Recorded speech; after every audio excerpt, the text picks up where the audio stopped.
So about 3.5 years ago, I started an African American history walking tour company. And I did it out of a sense of desperation. I'm a fourth generation Alexandrian, and I've seen this city change in such dramatic ways. And it was my fear that my history and the history of people that look like me have the possibility to be erased. And so I sat about for about a year before, reaching out to some of the elders in our community. We are a blessed community that has a lot of community historians of all colors and backgrounds. And so I reached out to a lot of the African American elders. They know history like the back of their hand. And I said, hey, I've got this idea. We need to get a tour company started to bring African American history to life in Old Town. And if you know anything about Old Town, there's a lot of history here. One by one, each of them told me no. It wasn't that they didn't have the passion for it, they didn't have the time. Because what I was asking for was a consistent African American tour to happen every week so that people, whether they're here in Alexandria or elsewhere, can come and get that information. And who has time for that? I certainly did not. I'm a councilman here in Alexandria, and that's a part-time, full-time job.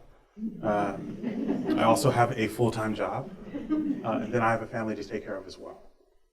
And so this was not on the top of my priority list, but because no one was able to do it, I made it a priority for me. So I started my company, and as the company has continued to move on and progress and grow, people become engaged, I've decided that my goal, which was to bring Black history to the forefront, can only be accomplished as a collective, not one individual person starting one business, but working together as a whole with people, not just Black people, and people that look like me, but our collective community.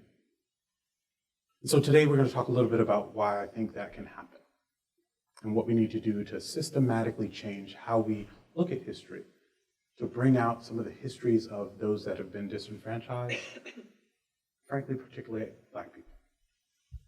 So one of the first things that I think we need to do is change the level of truth-telling in our education system. Far too many of us had grew up on fantasies of history. We didn't talk about the 99%, we talked about the 1%. We talked about the top of the people at the top of the echelon. We would use examples of those at the 99%, the average person, but we didn't hear their specific stories. And luckily, we have researchers, community historians, and the like, that have done the work to find out those specific stories of those individuals that are your everyday average Alexandrian, Washington, D.C. resident, and others, whether they lived in 1700s, 1800s, or even the early 1900s. But our education system doesn't always tell those stories. I'll take one example. I have a friend who's going to remain nameless because when he sees this video, he's not going to be too happy.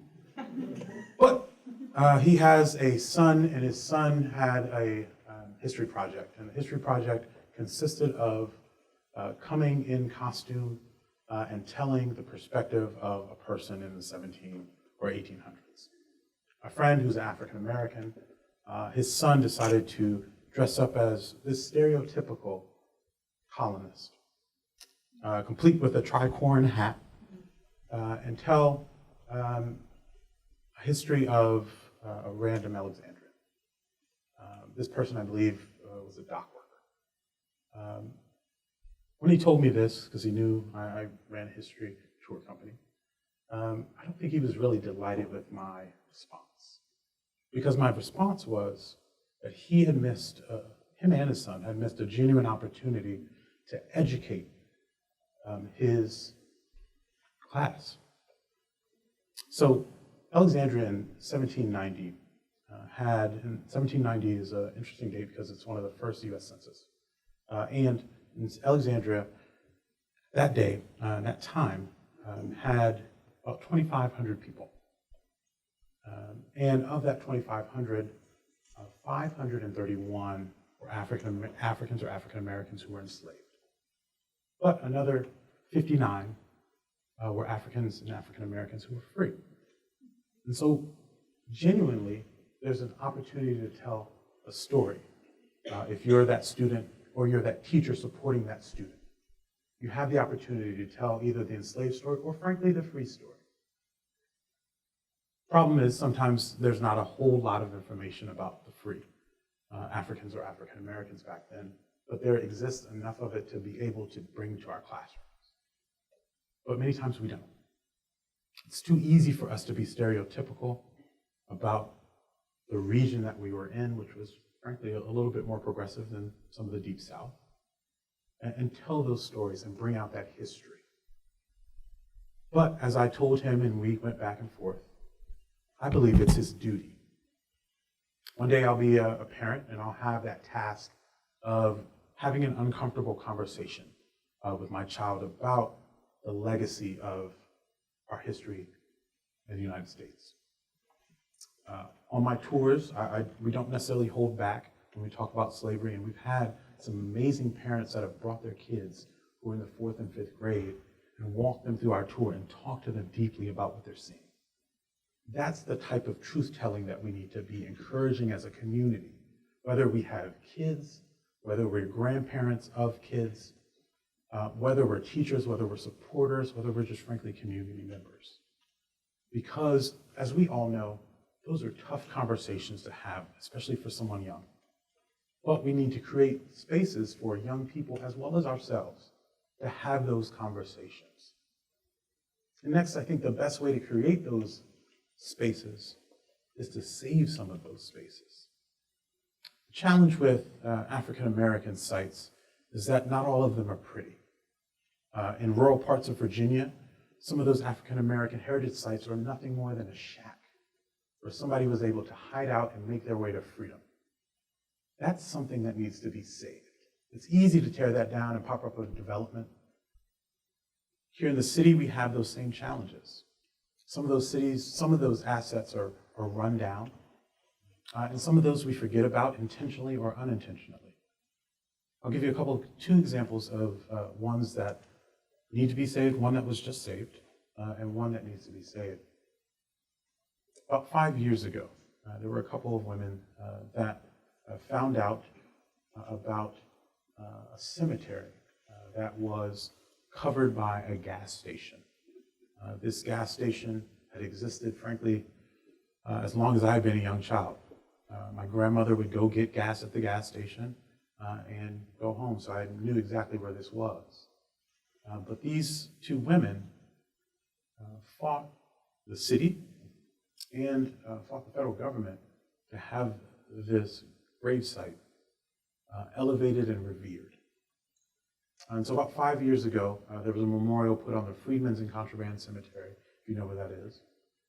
And a couple of weekends ago, I celebrated with some of the descendants on the 5th anniversary.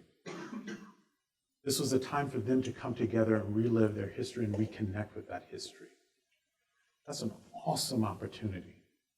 And it's only an opportunity if we save places. You may have read in the Washington Post recently about the Freedom House Museum located at 1315 Duke Street. That is one of the core sites of Alexandria history. It is the place, if you're not familiar with it, of the offices of the biggest slave traders in America during the 1800s. You say that again, the biggest slave traders in America during the 1800s. We have that history here. And we have a museum, the Freedom House Museum, that tells the story of not only the gentleman that ran the building and ran the business, but it tells the story of thousands of Africans and African Americans who came through those doors. If we, as a community, don't look to save places like these and take them up to, elevate them to what they need to be in terms of places of conversation, places of learning, and telling tough truths, we do ourselves a disservice, we do the generations following us a disservice. we think about some of the generations that have come before us. They've been held down in telling their history by some of the isms, whether it be racism or sexism.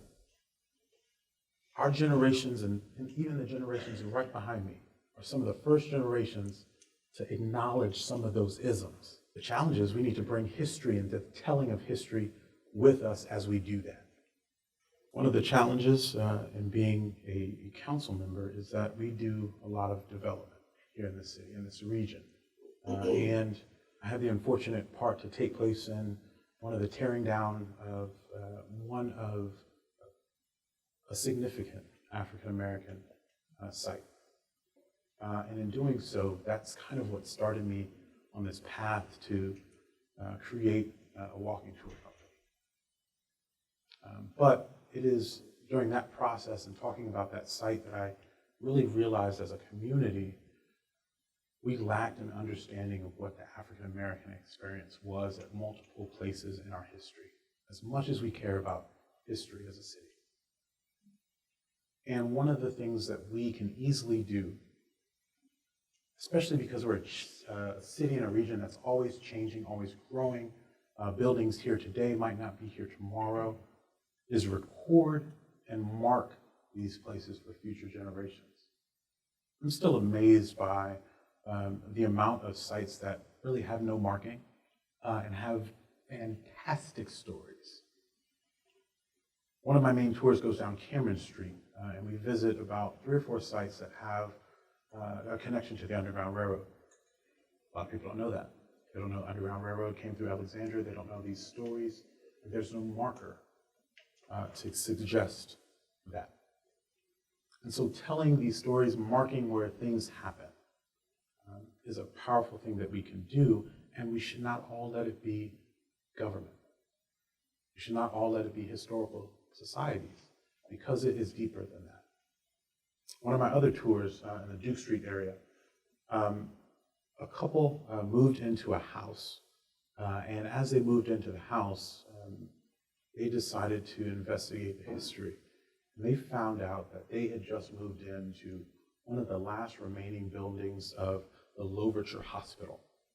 Louverture Hospital was one of the biggest African-American Civil War hospitals in this area. And so what did they do? They investigated and did some reading, decided to throw up their own marker on their house to tell that story to passerbyers. That's powerful. Finding out who lived where you lived, who breathed the same air you breathed, frankly, who was there before your building was there, going back decades, centuries, and telling that story to all who come by or who you pass on your property to. That's the Alexandria we need to create. And frankly, that's not just for Black history, that's for all of our histories. Because we know that we stand on tops of generations of Alexandrians who have been here. We have that opportunity.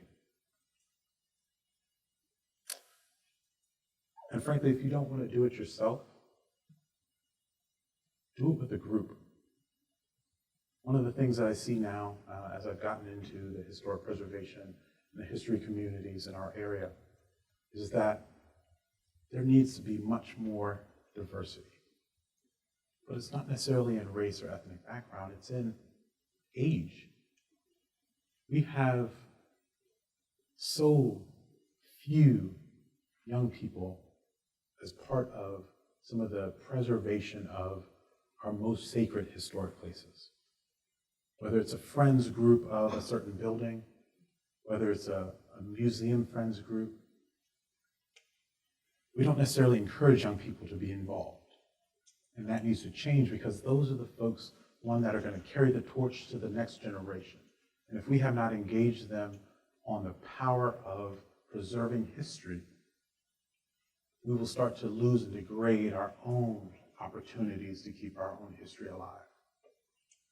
I know that's particularly in the African American community, where we have a number of elders who have, for years, frankly decades, held the banner of Black history. But as I tell them all the time, and they hate when I tell them this, it is sometimes their time to step aside or mentor the next person that's going to take their place. Black history can matter here if we want it to. Women's history can matter here if we want it to. We are in an amazing time as it relates to the appreciation of history and where we've been before. But if we want to continue that, if we don't want that to degrade, we need to take some serious steps to reorder how we address preservation in this community. I'll close by this. African Americans celebrated an amazing year this year. Not only was it the 5th anniversary of the Freedmen's and Contraband Memorial, you also had the 80th anniversary of the library sit-in, one of the first civil rights incidents in the country. And then you had the acknowledgement of 400 years since the first Africans came to the Commonwealth of Virginia. Those are some momentous occasions in the lives of African Americans. And those are things that need to be commemorated not just by African Americans, not just by people of color, but all of us. Because we have that opportunity to be that community that does that work, that celebrates each other. Every December, and I promise I'm going to close, every December, I don a $300 black kilt that I got from Scotland. And I do that not because I want to make my legs cold, but I do that to show solidarity with folks of Scottish background. It is a powerful thing when people see that you want to show solidarity with them. You care about their community, their culture, and their history. I'll challenge you to find a way to do that. Care about history, whether it's yours, whether it's somebody else's. Bring that energy as we continue to grow our